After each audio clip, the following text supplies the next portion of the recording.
And the reason why I think this gets me so excited is because I think sometimes we can become so satisfied with what we think is good enough, right? In our lives, in our careers, in our relationship with ourselves, and how we expect God to show up.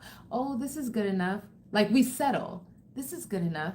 And while there's a difference in being satisfied and contentment and wanting to like do or have more to the point where it becomes a greed, there is a difference. There's something to note about how we we can't even begin to fathom the things that the Lord desires to do in us, with us, through us, and for us.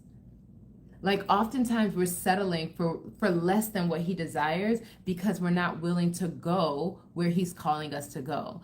But here Jacob is approached by the Lord, and God is telling him, almost like reassuring him, I know that you might be afraid to do this, especially with him being so old, especially with him being so settled, especially with him having to go to a foreign land.